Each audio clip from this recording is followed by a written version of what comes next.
Hello everyone, welcome to this channel work check with PRM। D24 है 12 newspaper phrases वाली series का। और मैं एक बात बोलना चाहती हूँ कि आपके जो ये इस सीरीज के तो खासकर वीडियोस जो हैं डेली अपलोड होंगे। इस डाउट में मत रहिएगा कि डेली अपलोड वीडियोस होंगे या नहीं होंगे। तो मैं प्रॉमिस करती हूँ, मैं पूरी 100% अपना 1000% अपना कोशिश करूँगी कि आपको डेली के बेसिस पे वीडियोस मिले। हमारा आज का पहला इडियमेटिक एक्सप्रेशन है, ठीक है, मतलब इट बिकम्स यू। अभी किसी ने आपको अगर बोल दिया इट बिकम्स यू, इसका क्या अर्थ होता है? तो इट बिकम्स यू का अर्थ होता है यह तुम पर अच्छा लगता है। मतलब कैसे अभी इसे यूज करेंगे, पहले मीनिंग समझते हैं फिर हम इसके यूजेस देखेंगे। देखिए, यह तुम पर अच्छा लगता है, या आप ये कहते हैं ना यह तुम पर फबता है, या यह तुम्हारी, ये जब तुम पहनते हो तो ये तुम्हारी शोभा या ब्यूटी बढ़ा देती है। तो इसके लिए हम इस इडियम का यूज करते हैं it becomes you. Fine, used to say that something looks good on someone or suits them well। ये हमारा इंग्लिश मीनिंग हो गया। तो जब कोई कपड़ा, कोई हेयर स्टाइल, कोई किसी तरह का स्माइल, कहते हैं ना कभी स्माइल कोई कर देता है, कोई बिहेवियर, कोई क्वालिटी किसी व्यक्ति पर बहुत अच्छा लगता है, तो उसकी व्यक्तित्व को, उसकी पर्सनालिटी को जब वो अट्रैक्टिव बनाता है, आकर्षक बनाता है, तो वहां पर हम इस इडियम का यूज करते हैं, that is it becomes you. जैसे कि हम यूज करते हैं बिकम्स यू परफेक्टली। अगर हम ये बोल रहे हैं बिकम्स यू परफेक्टली, मतलब क्या? तुम पर बिल्कुल फबता है, ठीक है। अगर हम ये एक्सप्रेशन यूज कर रहे हैं रियली बिकम्स यू, मतलब क्या हुआ? तुम पर बहुत अच्छा लगता है। अगर हम बोल रहे हैं बिकम्स यू वेल, मतलब तुम पर अच्छा लगता है, तो इसका अर्थ क्या हुआ? मतलब कि कहीं भी अगर इस तरह से बोला गया हो तो आप समझ जाइए कि फबता है, अच्छा लगता है, यही मीनिंग है। फाइन, एग्जाम्पल देखते हैं। That blue dress becomes you, मतलब क्या हुआ? यहाँ पे मैंने हिंदी में भी ब्रैकेट में डाल रखा है ताकि लोगों को अगर याद करने में इजी हो। तो that blue dress becomes you, मतलब कि वह जो ब्लू ड्रेस है तुम पर अच्छी लगती है। Next is हिप्स praise. हिप्स प्रेज, आज सोनम वांगचुक का एक आर्टिकल था जिसमें ये फ्रेज यूज किया गया था, हिप्स प्रेज। हिप्स प्रेज का अर्थ होता है बहुत अधिक प्रशंसा करना, बहुत अधिक प्रशंसा करना। मतलब क्या हुआ कि जब आप किसी की बहुत अधिक प्रशंसा करते हैं, जब किसी व्यक्ति के, किसी काम की, किसी अचीवमेंट की बहुत ज्यादा और खुलकर प्रशंसा की जाती है, तो उसे हम हिप्स प्रेज कहते हैं, ठीक है। इंग्लिश में क्या बोले? To give a lot of praise, to give a lot of praise और टू प्रेज हाईली। फाइन, समझ आया मैं क्या बोलना चाहती हूँ? तो जब किसी की आप खुलकर प्रेज करते हैं, टू प्रेज हाईली, बहुत ज्यादा प्रशंसा करना, खुलकर प्रशंसा करने को हम हिप्स प्रेज के थ्रू बोलेंगे। जैसे कि अगर हमें बोलना है हिप्स प्रेज ऑन अ प्लेयर, ठीक है, हिप्स praise on her team, हिप्स praise on the student. तो इस तरह से मतलब उन सब की खूब तारीफ हुई, खूब प्रशंसा हुई। एग्जाम्पल क्या है? The coach heaped praise on the young player after the match. जो मैच के बाद कोच जो थे उन्होंने युवा खिलाड़ी, यंग प्लेयर्स की भर भर कर प्रशंसा की, या आप ऐसे कह सकते हो खुलकर प्रशंसा की। हमारा अगला वर्ड है, it's a phrase not a word, it's a statutory timeline. Statutory timeline का अर्थ होता है कानून द्वारा निर्धारित समय सीमा, कानून द्वारा निर्धारित टाइम लिमिट, या आप ऐसे भी बोलते हो हिंदी में वैधानिक समय सीमा, ठीक है। अभी ये क्या होता है? देखो, स्टैट्यूटरी टाइमलाइन वह समय सीमा होती है, वह टाइम लिमिट होती है जो किसी कानून के तहत तय की गई हो, या आप कह सको कि जिसका पालन करना लॉ के लीगली अनिवार्य हो। अनिवार्य मतलब मैंडेटरी होता है, तो उसको हम स्टैट्यूटरी टाइमलाइन बोलेंगे। इंग्लिश में कहे तो time limits that are set by law and must be followed, ठीक है, समझ में आया? जैसे हम बोलते हैं ना कि लीगली, मतलब कि लीगली प्रिस्क्राइब डेडलाइंस जिसे आप बोल सकते हो, या लीगली प्रिस्क्राइब टाइम लिमिट्स, ठीक है, ये आप बोल सकते हो, जिसके अंदर आपको एक्शन या वो कोई भी प्रोसेस कंप्लीट करनी होगी। समझ आया स्टैट्यूटरी टाइमलाइन का अर्थ? ठीक है, मैं आपको बहुत अच्छे से बताऊंगी, बार बार बताऊंगी ताकि आपको याद हो जाए। तो स्टैट्यूटरी टाइमलाइन, जैसे स्टैट्यूटरी टाइमलाइंस फॉर फाइलिंग होता है, स्टैट्यूटरी टाइमलाइंस फॉर इन्वेस्टिगेशन आप बोलते हो। इस तरह के लाइंस आपको सेंटेंस या फ्रेजेस या वर्ड मिल सकते हैं सुनने को। Statutory timelines for timelines under the law, ये भी आप सुनने को आपको मिल सकता है, ठीक है। एग्जाम्पल है the department must complete the inquiry within the statutory timelines. विभाग को, डिपार्टमेंट को स्टैट्यूटरी टाइमलाइन मतलब कानून द्वारा निर्धारित समय सीमा के भीतर के अंदर जांच जो है, इन्वेस्टिगेशन जो है वो पूरी करनी होगी। Out, lashing out phrasal verb होता है और लैशिंग आउट का अर्थ होता है तीखी प्रतिक्रिया देना, मतलब हार्श रिएक्शन, गुस्से में हमला बोलना। तो गुस्से में जब आप हमला बोलते हो, तीखी प्रतिक्रिया देते हो, कठोर शब्दों से जब आप किसी को क्रिटिसाइज करते हो, तो वहां पर हम लैशिंग आउट बोलते हैं इस फ्रेज। क्या मतलब हुआ कि जब कोई पर्सन जो है गुस्से में, निराशा में या झंझलाहट में किसी पर ऐसे वर्ड्स का यूज करे, ऐसे बिहेवियर, उसके साथ ऐसे बिहेव करे, ऐसा व्यवहार करे जिससे हमला लगे, तीखी आलोचना सामने वाले की करे, तो वहां पर हम लैशिंग आउट यूज करेंगे फ्रेजल वर्ब, ठीक है। To suddenly express anger by attacking, criticise, speaking harshly to someone is called lashing out. जैसे हम बोलते हैं ना लैश आउट वर्बली, मतलब क्या हुआ, तीखे शब्दों पर में हमला करना, ठीक है। लैश आउट इन एंगर मतलब क्या हुआ, गुस्से में भड़क उठना, ये हुआ। जैसे कि ये सारे टर्म्स हैं, जैसे कि यहाँ पे जो क्या कहते हैं इसको, एग्जाम्पल है the minister lashed out at the opposition during the debate. तो यहाँ पे क्या कॉन्टेक्स्ट हुआ कि जो बहस के दौरान, डिबेट के दौरान जो मंत्री हैं, मिनिस्टर ने विपक्ष पर, अपोजिशन पर तीखी आलोचना की। हमारा अगला वर्ड है मिस एडवेंचर। मिस एडवेंचर का क्या अर्थ होता है, बहुत लोगों को पता होगा। देखो मिस एडवेंचर नाउन होता है, पहले तो ये समझ लेते हैं। संज्ञा है ये शब्द जिसका अर्थ होता है दुर्भाग्यपूर्ण घटना। दुर्भाग्यपूर्ण घटना, अनफॉर्चुनेट इंसिडेंट बोलते हैं, harmful incident caused by accident, या बैड जजमेंट और बैड लक भी जिसे आप बोल सकते हो, उसे हम मिस एडवेंचर बोलेंगे। सारे एडवांस वर्ड्स हैं, ठीक है।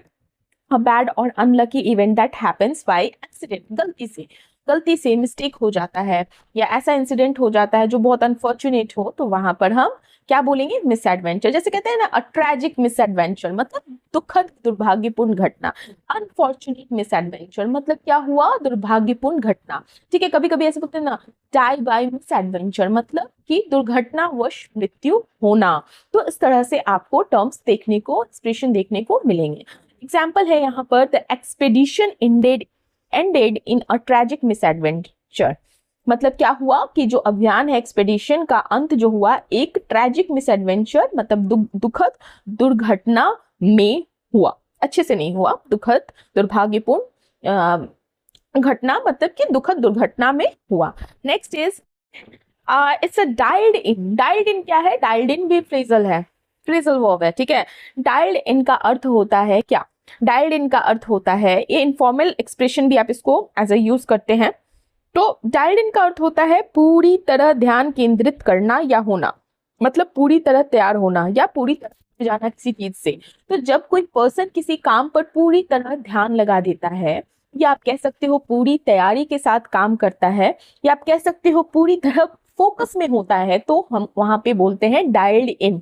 जैसे कुछ कॉन्टेक्स्ट में इसका मीनिंग होता है, कुछ कॉन्टेक्स्ट में इसका मीनिंग ये भी हो सकता है, जैसे फोन या वीडियो के माध्यम से जुड़ना, ठीक है।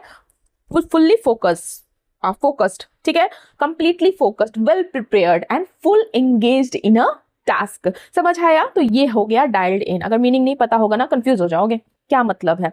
So to be fully focused on something और to join a meeting by phone, बहुत अच्छे से इसके कॉन्टेक्स्ट को समझिएगा। जैसे यहाँ पे एग्जाम्पल है the team was dialled in before the final match. यहाँ का क्या, इसका क्या अर्थ होता है, यहाँ जो कॉन्टेक्स्ट है इसका अर्थ होता है फाइनल मैच से पहले टीम पूरी तरह फोकस में थी, पूरी तरह फोकस थी मैच खेलने से पहले। Next is commemoration. Commemoration is a word, ठीक है, नाउन है ये। इसका अर्थ होता है स्मरण, या आप कह सकते हो स्मृति समारोह, या आप कह सकते हो श्रद्धांजलि स्वरूप आयोजन। अभी ये क्या है, मतलब इतना हिंदी आप नॉर्मल बताइए, ठीक है। तो मैं नॉर्मल बताती हूँ, नॉर्मली बताती हूँ कि जब किसी भी कोई होता है ना पर्सन, बहुत महान पर्सन, बहुत बड़े व्यक्ति होते हैं, महत्वपूर्ण घटना किसी कोई होती है, या विशेष कोई स्पेशल ओकेजन को याद करने और सम्मान देने के लिए कोई जब कार्यक्रम, कोई जो इवेंट ऑर्गेनाइज होता है, कोई सेरेमनी रखी जाती है, कोई आयोजन किया जाता है, तो वहां पर हम क्या यूज करते हैं? कमेमोरेशन। फाइन। एग्जाम्पल, इसका इंग्लिश क्या मीनिंग हो गया? अ सेरेमनी और event to remember and honour someone और समथिंग। देखो यहाँ पे एग्जाम्पल कैसे है, जैसे कि commemoration ceremony was held for the freedom fighters. क्या हुआ कि स्वतंत्रता के सेनानी जो थे उनके लिए स्मरण समारोह आयोजित किया गया, मतलब उन ऐसी सेरेमनी रखी गई जिनमें उन लोगों को याद किया गया। A commemoration ceremony, annual commemoration, in a commemoration of, मतलब ये सब टर्म्स आपको यूज करते हुए देखे होंगे या दिखेंगे या मिलेंगे।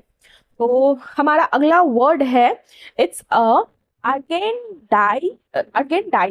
अर्गेंडाइजमेंट, ठीक है। अर्गेंडाइजमेंट वर्ड जो होता है ना, ये नाउन है, और एक बात ध्यान रखिएगा, ये अमेरिकन इंग्लिश है।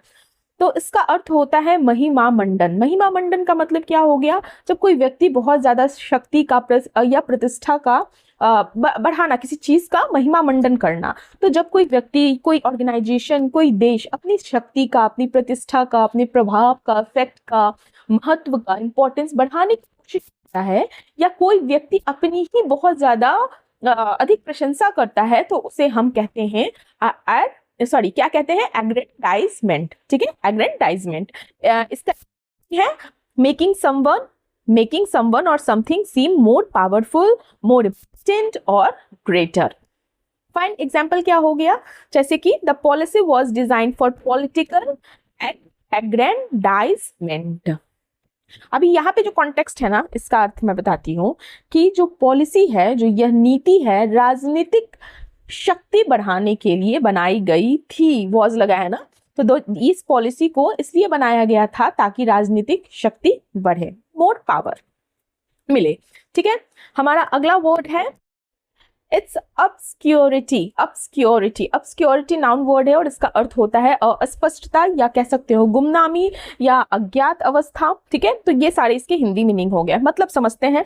तो obscurity का अर्थ होता है जब कोई बात समझने में कठिन हो, जब कोई बात, कोई व्यक्ति या कोई वस्तु बहुत ज्यादा कम प्रसिद्ध हो, अज्ञात हो, गुमनामी में हो, तो वहां पर हम obscurity वर्ड का यूज कर सकते हैं, ठीक है। The state of being unknown और नॉट क्लियर, जैसे कहते हैं ना, लिव इन obscurity मतलब गुमनामी में जीवन बिताना, या राइज फ्रॉम obscurity मतलब गुमनामी से प्रसिद्ध हो जाना, ठीक है। जैसे कि हम यहाँ पे एग्जाम्पल देखते हैं, the singer rose from obscurity to become a national star, मतलब वह जो सिंगर है वो गुमनामी से निकलकर राष्ट्रीय, नेशनल सितारा, नेशनल स्टार बन गया। Next word is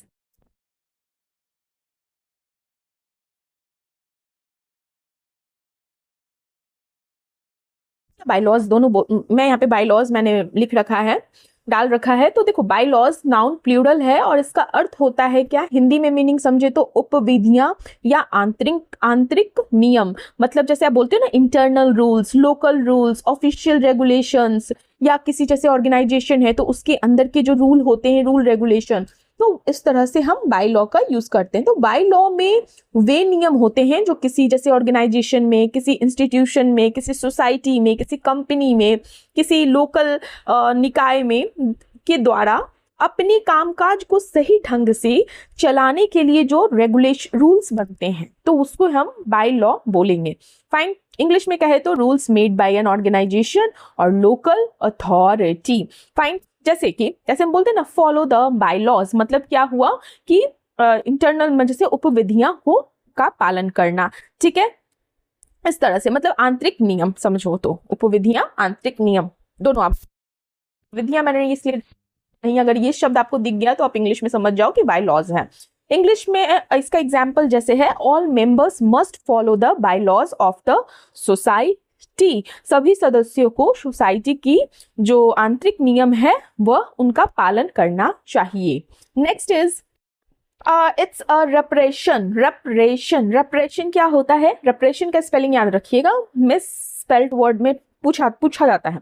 reparation noun है और इसका अर्थ होता है क्षतिपूर्ति, क्षति की पूर्ति करना या हर्जाना, या नाउन है तो हर्जाना भरना नहीं होगा, हर्जाना होगा, या नुकसान की भरपाई, ठीक है, या प्रायश्चित। तो जब किसी व्यक्ति, कोई संस्था, कोई देश या कोई भी किसी के भी द्वारा किए गए नुकसान, अन्याय या गलती की भरपाई, चाहे वो धन से हो, चाहे किसी सर्विस से हो, या किसी भी तरीके से की जाती है, तो वहां पर हम क्या बोलते हैं? रेपरेशन। जैसे आप नॉर्मली इंग्लिश में बोलते हो ना कंपनसेशन, या पेइंग फॉर डैमेज, या आप कहते हो ना रीपेमेंट, मतलब रीपेमेंट करना मतलब कि किसी को कंपनसेट करना, कंपनसेशन देना, या making up for a wrong, ये भी एक्सप्रेशन है, ये भी टर्म है, making up for a wrong. तो इंग्लिश में बोले तो मनी और help given to repair damage और correct wrong is called reparation, ठीक है। एग्जाम्पल देखिए, the company agreed to pay reparation to the affected families, ठीक है। क्या हुआ इसका अर्थ कि जो कंपनी ने है वो प्रभावित, मतलब कि जो भी फैमिलीज इफेक्ट हुई है, उसको क्षतिपूर्ति देने पर सहमति जताई, मतलब कि जो भी क्षति हुई है उसको, उसकी भरपाई की जाएगी। तो रिपेरेशन का अर्थ समझ में आया, ठीक है। पे रिपेरेशन, वॉर रिपेरेशन, कहते हैं ना कि युद्ध से जो क्षतिपूर्ति होनी है, सिक रेपेरेशन, ये सारे एक्सप्रेशन। सो ये हमारा आज का लास्ट वर्ड था। किसी तरह का कोई डाउट हो तो कमेंट बॉक्स में कमेंट कीजिएगा। Thank you for watching. Subscribe कीजिए, लाइक कीजिए, शेयर कीजिए और कमेंट जरूर कीजिए। बाय।